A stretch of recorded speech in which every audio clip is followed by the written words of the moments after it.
Hello friends, आज हम discuss करेंगे the coronet written by Andrew Marvell. Andrew Marvell एक इंग्लिश पोइट थे और आज जो हम डिस्कस करने वाले हैं द कोरोनेट, ये एक पोएम है जिसमें पोइट जो है वो कोशिश कर रहे हैं कि वो क्राइस्ट को जो है वो ऑनर करे, उनका सम्मान करे। कोरोनेट का मतलब होता है एक सिंपल सा मुकुट, मे बी फ्लावर का या कांटों का, तो उसे कोरोनेट कहा जाता है जिसमें कोई प्रीशियस ज्वेल्स ना हो। अब जो जीसस क्राइस्ट है उनको क्रूसिफिकेशन के टाइम पे उनके सिर पर जो है वो कांटों का मुकुट रखा गया था, तो उसका रेफरेंस हमें यहाँ मिलता है। So let's see the analysis. When for the thorns with which I long too long. अब यहाँ थॉर्न्स का मीनिंग है क्राउन ऑफ थॉर्न्स, ओके, कांटों का मुकुट। वेन फॉर द थॉर्न्स, जब क्राइस्ट को क्राउन ऑफ थॉर्न्स पहना गया था, with which I long too long, और जिससे मैंने भी पहले, बहुत समय पहले, with many a piercing wound, piercing मतलब दर्द देने वाली या तकलीफ भरे घाव हम कह सकते हैं, with many a piercing wound, और मैंने भी उन्हें बहुत ही ज़्यादा तकलीफ से भरे घाव दिए हैं। माई सेवियर्स हेड हैव क्राउंड। अब इन 3 लाइन का मीनिंग मैं आपको एक साथ बताती हूँ, क्योंकि पोइट्री में हम प्रोज की तरह वर्ड टू वर्ड मीनिंग नहीं लगा सकते, ओके। तो यह 3 लाइन्स का मीनिंग ये है, my saviours head have crowned. Saviours मतलब क्राइस्ट, हेड हैव क्राउंड मतलब उनके सिर पे ताज रखा गया था।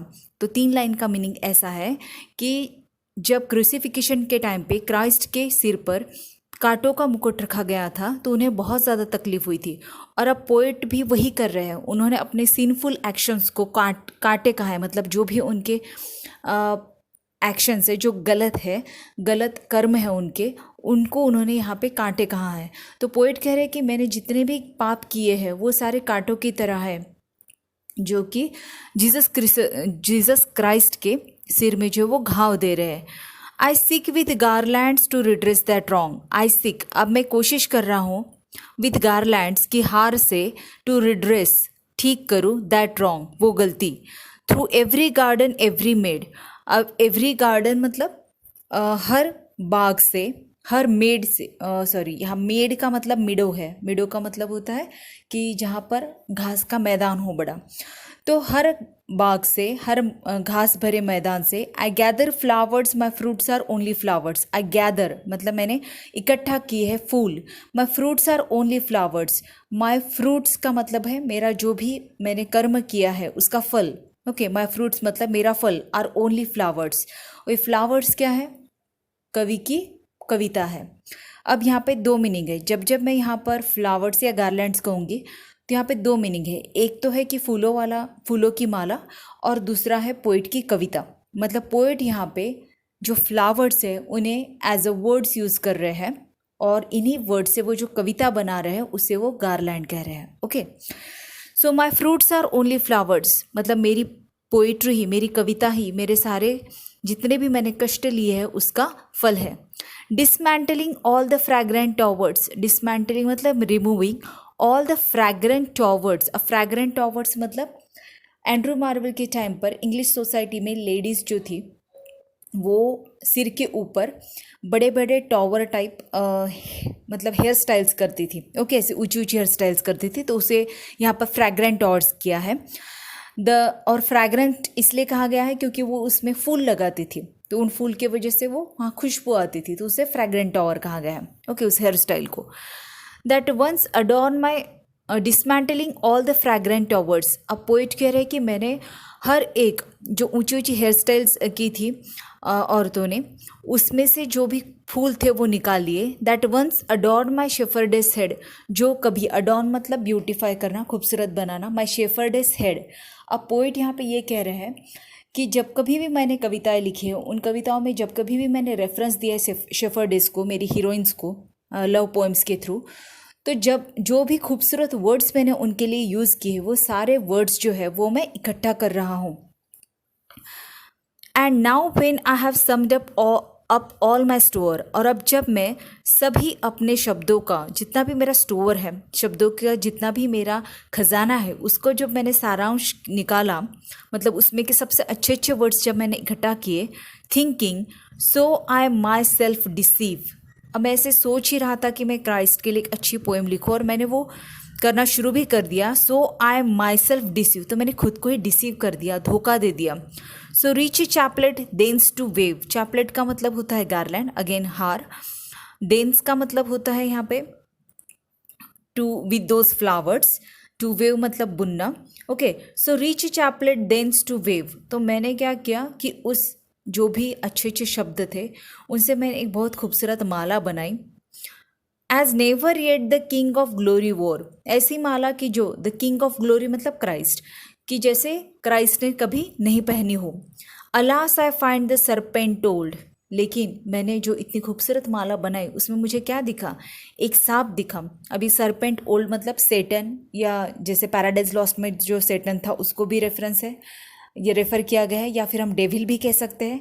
और इसका सिंबॉलिक मीनिंग ये है कि जो हमारे अंदर गलत भावनाएं आती है उसको ये रेफर किया गया है.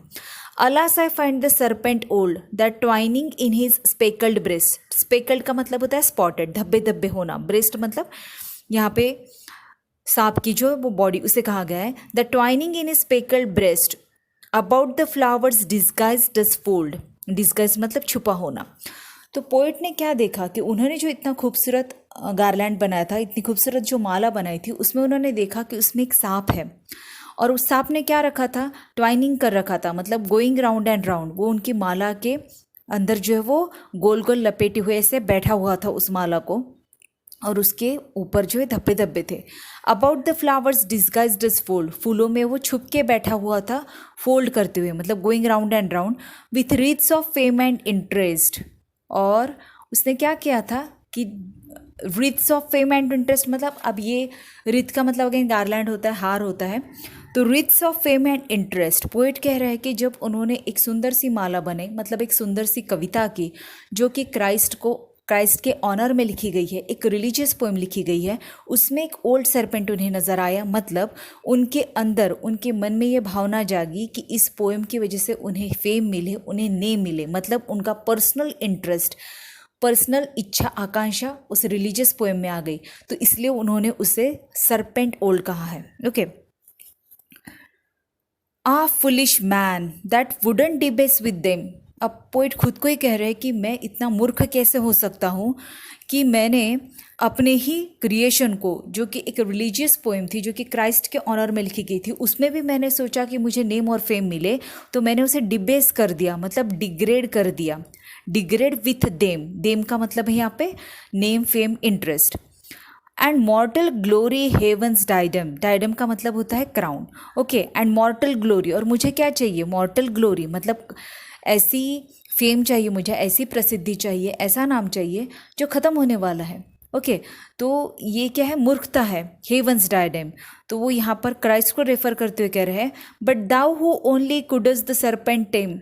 लेकिन एक आप ही हो जो इस सरपेंट को कंट्रोल कर सकते हो, टेम कर सकते हो. इधर ही slippery knot at once untie. अब पोएट क्राइस्ट से रिक्वेस्ट कर रहे हैं कि एक तो आप क्या करो कि इसकी जो स्लीपरी नॉट्स है, मतलब जो गांठे गांठे ऐसी बंधी हुई है सांप की, मतलब उसने जो लपेट के रखा है हार को, एक तो आप उसे अनटाई कर दो, खोल दो, मतलब उसके उस सांप से उस हार को आज़ाद करवा दो. And dismantle all is winding snare. और डिसएंटेंगल. डिसएंटेंगल का मतलब होता है सुलझाना. या फिर आप उसने जो जाल बना रखा है, वाइंडिंग स्नेयर. स्नेयर का मतलब होता है जाल, वाइंडिंग मतलब घुमावदार. या उसने जो घुमावदार जाल बना रखा है उस हार के ऊपर, आप उसे सुलझा दो.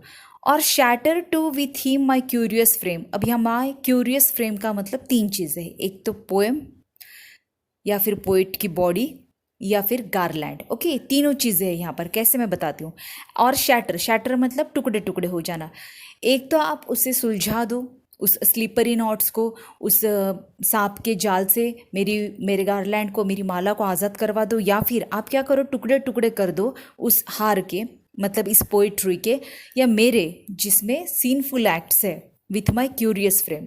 अब यहाँ 3 मीनिंग कैसे बताती हूँ. पहला मीनिंग ये है कि आप टुकड़े टुकड़े कर दो उस माला के जिसमें वो सांप लपेटा हुआ है. या फिर आप टुकड़े टुकड़े कर दो इस पोइट्री के जिसमें मेरी बुरी मंशा आ गई कि मुझे नेम और फेम मिले, जबकि मैंने ये सिर्फ आपके सम्मान में लिखी थी, तो इसमें ये ऐसे विचार नहीं आने चाहिए. तीसरा, आप इस बॉडी को शटर कर दो, टुकड़े टुकड़े कर दो जिसने पाप किए हैं. ओके. तो इसमें 3 मीनिंग है. And let this विदर.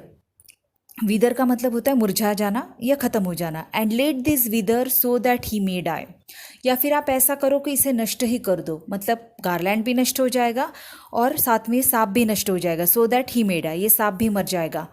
दो set with skill and chosen out with care, भले ही मैंने बहुत ही कुशलतापूर्वक, स्किल का मतलब है कुशलतापूर्वक, स्किलफुल मतलब कुशलतापूर्वक होता है, तो स्किल के साथ में मतलब मैंने कुशलता के साथ में, चोजन आउट विथ केयर बड़ी ही केयर के साथ में शब्द चुने थे।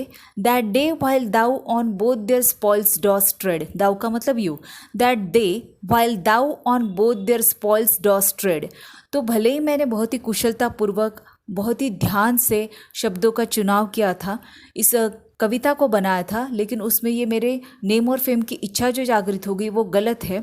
तो आप क्या करो कि इस पर ट्रेड करो, मतलब इस पर चलो, इसको नष्ट कर दो ताकि दोनों भी ख़त्म हो जाए, दोनों को स्पॉइल कर दो मतलब ख़राब कर दो। अभी दोनों क्या है, एक तो गार्लैंड और सरपेंट, या फिर पोइट्री और पोइट की मंशा, या फिर पोइट की बॉडी और उनके बुरे कर्म। Okay, may crown Dai fit that could not thy crown Dai head, कि भले ये गार्लैंड जो मैंने आपके लिए बनाया था वो आपके, भली जब आप उस पर चलोगे, इस सरपेंट को, इस सांप को नष्ट करने के लिए जब आप उस पर चलोगे, मे क्राउन दाई फिट, तो हो सकता है कि मेरा गार्लैंड जो है वो आपके पैरों की शोभा बढ़ाए, आपके पैरों का मुकुट बन जाए। That could not crown the head, जो आपके सिर का ताज नहीं बन पाया। तो ये एक सिंबॉलिक पोएम है, वर्ड टू वर्ड मीनिंग लोगे तो अलग हो जाएगा, और इसका सिंबॉलिक मीनिंग है कि पोइट की, मतलब पोइट खुद और उनके बुरे कर्म, या फिर पोइट की पोइट्री और उसमें आई हुई उनकी नेम फेम की मंशा, और वर्ड टू वर्ड मीनिंग ये है कि गार्लैंड और उसमें छुपा हुआ सरपेंट। अगर आपको एनालिसिस अच्छा लगा हो तो don't forget to subscribe to the channel, hit the like button, and for PDF notes join me on Telegram.